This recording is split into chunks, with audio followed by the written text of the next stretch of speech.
Morning Dish. He's the hardest working man in show business. His band's music takes you into the midnight hours. And when you wake up, his voice is back on your radio alarm clock. How on earth did this happen? Well, Jeff saw me taking out the trash at the radio station, and I won an award. It's the Morning Dish with the 2017 Radio Personality of the Year Award winner, Stephen Phillips. Well, my daddy told me one day I'd amount to something. And Murphy's own Sherry Raines. Stephen, be ready, because I can dish it out. Well, my problem is I can't take it.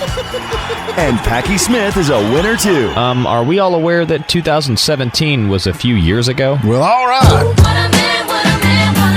He's not in radio for the money, just the glory. You have got to get Stephen Phillips off the radio. He has lost it. Here's Stephen Phillips. All right, folks, we're sitting here talking to Gigi Garner from the big state of California. Good morning. Good morning. How are you? So far, so good. I guarantee you it's kind of getting cool out here in the Georgia area, but we're going to take it. It's better than where you're at with all the smoke and all the fire. It's true. This is true. Anyway, for y'all that do not know, Gigi Garner is James Garner's daughter, and everybody knows James Garner. If you don't, you've been living under a rock, which he's had numerous movies and TV with the Rockford Files and Maverick and all that stuff that goes on. But anyway, what we want to talk to her about is this. She's actually started an animal rescue fund in his memory, and so we just want to know a little bit about that. The JGARF, is that right? James Garner Animal Rescue Fund? Correct. So tell us how this got started. What made you decide to do this? Well, my dad was a big animal lover, Right. and I've been a rescuer myself for about over 30 years. And it took me a little while to figure out what I wanted to do with his legacy and his memory. And about a year ago, I just came up with the idea, well, maybe I would, try to continue on his legacy through animal rescue. Right. There wasn't, when my dad passed away in 2014, there wasn't really any way for his stands to pay their respects or anything. There wasn't any funeral. Well, now, he didn't want that, though, right? I mean, he just wanted... No, he didn't want anybody making a fuss over him. That is so crazy, because I know everybody loved him, I know. He just wanted people to remember him with a smile. Right. Well, that's what they do. A lot of times my dad, he says, funerals are too late. If you want to see somebody, you need to see them before the funeral because it's too late after the funeral. But I know everybody likes to go and give their respects and that kind of stuff. Yeah. Well, there wasn't any way for his fans or anybody to really do that. And so I just thought this would be a nice way to remember him by having James Garner Animal Rescue Fund. And so we've been doing this started a registered charity for about a year, and that's what I do full time. I'm raising money to save animals. I save animals, and I work with other rescues all over the world. Right. I don't rescue animals myself anymore physically. I have 2 rescues here, Rocky and Angel, from names from the Rockford Files. Yeah, there you go. If I get another dog, I don't know what I'm going to call it, like Dennis Becker. There you go. Or Beth Davenport. I don't know. I've ran out of names. But I help other rescues, and I help fund other rescues all over the world. I've transported dogs from Thailand, from an alley in Thailand, Wow. to California. I have helped people with food. I help people with surgeries, transportation, lodging, whatever it is, where I can fill in the gaps, I fill in the gaps. So this is more than just about animal rescue. It actually goes over into people too, sounds like. Well, obviously you got to help the people too. Right. But I'm a huge animal advocate for, animal abuse and spay and neuter, and have my, platforms and priorities here. But I mostly rescue death row animals. Right. I try to get them out of there before they're euthanized for no reason other than they don't have a home. And then I try to work with other rescues, and we foster and try to find homes, and so they can live happily ever after. There you go. Now, somebody want to get in touch with you. You got a website, which is www.jgarf.org, right? That's correct. Right. Yeah, that would be awesome. I have a PayPal link.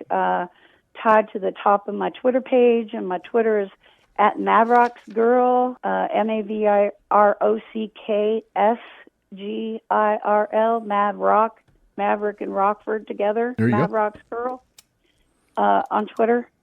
And I have an official James Garner Facebook page, but I don't know the address.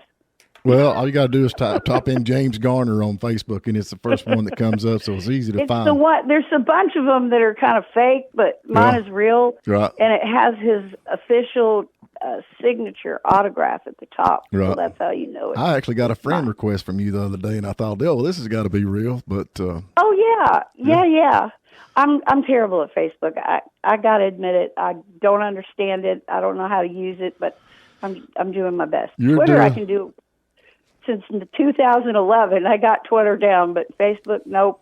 Now this Maverick name, there's a little something to the Maverick name, is there not? Is that just something you come out of? It was my dad's license plate, right? On his Cadillac, Maverick and Rockford Maverick. So yeah, a little bit. A little bit there. A little bit. This is great, though. I'm glad. Now, another thing that you've got on your website, and of course, you know, I've got you some money there, too, because I bought some. You got T-shirts and other stuff for sale, right? I do. I have merchandise and stuff through Teespring, right? The official James Garner Teespring merch. And I design all the merchandise myself. It's not that great, but I think it's clever. There you go. I've got some T-shirts. I've got the original graphics from the TV show for the advertisement for the Rockford agency. Really? So that's the thing, you know, that was in the telephone book. Right. I've got those on mugs and T-shirts. I've got something I created called WWJD, What Would Jimbo Do? Right. I've got those, and I've got some other fun merchandise. Right. Well, I've talked to several people, you know, we've interviewed that actually work with your dad, and every one of them says, oh, we just love Jimmy, or Jim, they call him, you know, which, and so he was I never knew your dad, but I've watched him probably every movie he's ever had. And you always knew if it's a James Garner movie that it was going to be worth watching, which, you know, today it's kind of fell off a little bit. You know, there's not a lot on TV anymore that I really want to sit and watch. And I think a lot of people's like that. Well, let's talk about you just a little bit. Now, you got into, you know, your dad was in the movies. Did you ever get into the movies any? No, but I didn't have any talent. But you do got a talent in songwriting, I believe. Well, I was a Nashville songwriter for many years. Right. I was a staff songwriter at Word Records, which is a Christian company, and I ended up writing a couple free #1 Christian songs. There you go. A couple of three. There you go. See, you don't want to own up to it. That's great. Are you kidding? You need to be bragging about that. One of my greatest achievements was being interviewed by Pat Robertson on 700 Club. Well, you've gone downhill now because you're on the morning dish with Stephen Phillips. This is probably going to end your career. But I've had a few different crazy careers. I kind of like reach a modicum of success and I move on. There you go. But the animal rescue's been a lifelong passion of mine. So that thing is going to stay. That's going to stay. Yeah, it's working good. Now, I'm going to ask you, what songs is it that you wrote? I wrote a lot of songs, but I wrote for all kinds of people like Sandy Patty, Greg Long, Anointed, Lisa Bevel. Oh my gosh, I can't even remember. Babby Mason. Well, now, Carroll. Do you still write some? No, that was many careers ago. Well, I thought one of the neat things, you know, is we got Chapman. He comes on the radio and helps us every now and then. But actually, you know, the movie Maverick, you was telling me that the ending scene was shot at his place. Yeah. Amy, when he was married to Amy Grant, they all went over with a bunch of different people. Like, I think everybody from Nashville was there. Yeah, it was real fun, and they went over to their barn and shot, I guess, Amazing Grace. Yeah, they did, and they all sang it and played on it, and Kath Mateo was there, and everybody who was anybody. And Clint Black was there. Right, Tammy Wynette, I think, was there too. I think, there was Waylon was there. It was my dad was good friends with Waylon.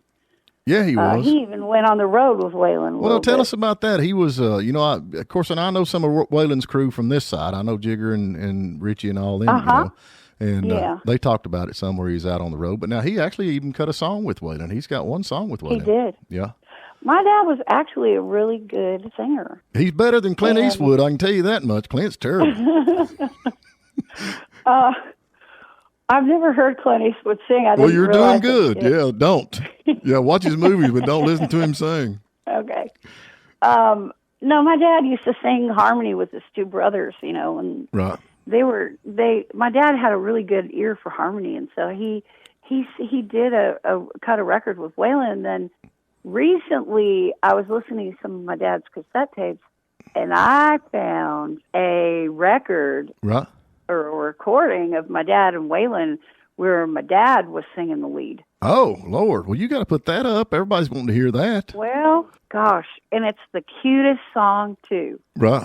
I don't know. I'll see. But I was shocked when I heard it. You could tell it's Waylon because bing bong, bing bong. Oh yeah, that's it. You can tell it's Waylon playing, but and Waylon, I guess, in the background too. But my dad's singing the lead, and it's actually really good. Oh. And I don't know. I don't know. One of these days, I may let somebody listen to it. Yeah, you need to put it up. We want to hear it. I'm just dying to hear it. You hear all these stories, you talk to people, when you see people on in the movies and stuff like that, and then actually you don't realize that, a lot of people, they're just normal people like everybody else. And stuff like this is really something interesting to hear, True. Yeah, I'd love My dad was really infatuated with country music, and he had a lot of friends in country music, and he hung out with them as much as possible. He was good friends with Waylon, Willie, right. Glenn Campbell, you name it. He was crazy about songwriters too. Well, now he was running with Waylon back when Waylon was wide open, I believe, because he said it about killing him. A little bit, yeah. Yeah. I've heard a lot of Waylon stories from this side over here from Richie. Waylon had the biggest heart of anyone I've ever known. He had a heart of gold. Right. He really did. He was the kindest, sweetest, nicest. He was so loving. Right. I mean, this man was amazing. And Jessie, his wife, also amazing. Because when I lived in Nashville, I spent a lot of time over there with them because they were kind of my family away from my family. Right. And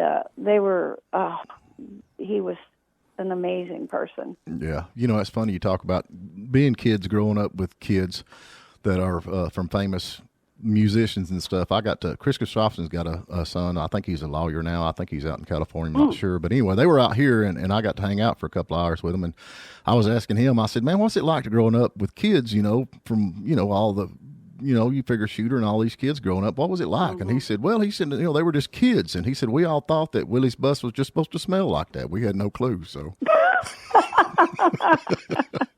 I always thought that was the funniest thing. I'll never forget that. So, yeah. But anyway, Willie's bus is just supposed to. Well, when Shooter was born, I was already an adult. Right.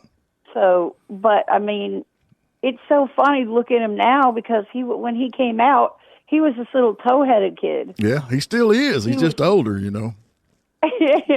But I remember his first drum set, you know. Now look at him. Whew. And what were they thinking buying him a drum set? Golly, that's the worst thing to get a kid. I know. Now, do you have kids? I do not. You want some? I got a kid. My dogs are my kids. My rescue dogs are my kids. My baby boy's in college right now. That's the best time to adopt. So if you're interested, I'd sure send him out there. You miss all the toddler years and you get right to the payments. I got a house full of fur over here. I got fur people. There you go. So anyway, let's talk a little bit more about the because that's what we want to talk about. We're going to try to get you some support for this out here in this part of the country. So if they want to go to the website, I'm trying to find it. I had it pulled up here. It's www.jgarf.org. There you go, JGARF. I do accept checks, but the best way to do it, if you can make a donation, I'd be so grateful. And it's through PayPal.me/Ms.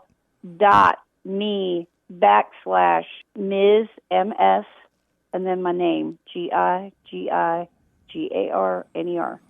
So if you go to my Twitter, right, and there's a donate button on every page of my website. But if you go to my Twitter, which is @MavrocksGirl, my PayPal link is at the top in my profile. What I do is I support other rescues. Right. I coordinate fosters. I coordinate rescues, transport, lodging, emergency medical care, food. You name it. I try to organize it. And so I try to fill in, the blanks where people need assistance. Right. That's where I try to use my fund. But I certainly can't do it all by myself. I mean, it takes a village. I need, Right. I need donations. Right now is the worst time possible. People are just giving up their animals because they just can't afford to. I know their with all medical the COVID care, to stuff. feed them. They don't have jobs. I mean, it's really a terrible situation right now. All right, So- folks. Well, you heard it right there from Gigi. And so I guess that's going to do it for us. But I sure appreciate you calling in. We'll put some of this stuff up on the website where they can see it. And like I said, all you got to do is just go to James Garner on Facebook. You can't miss it. And you'll see her on that. And that'll connect you to all the stuff. The girl needs some money out there. And this is all in memory of her father, James Garner, which is, everybody knows James Garner. So it's really been an honor to have you on the show. Thank you so much. I really, really appreciate your support. Hey, we'll do it again in a couple of weeks. We'll keep them minded out. So. Okay, thanks so much. Have Yeah. a great day. Hey, you be good, girl. Okay, All right, bye-bye. thanks. Folks, don't forget you can listen online anywhere in the world at WJULradio.com. That is WJULradio.com. Or you can listen live at Lake 97.7 WJUL. And don't forget, we're going to be uploading this to the YouTube channel and our Facebook page. So just go to the Morning Dish. You can listen to the show again and give us a like and give us a share. We appreciate it.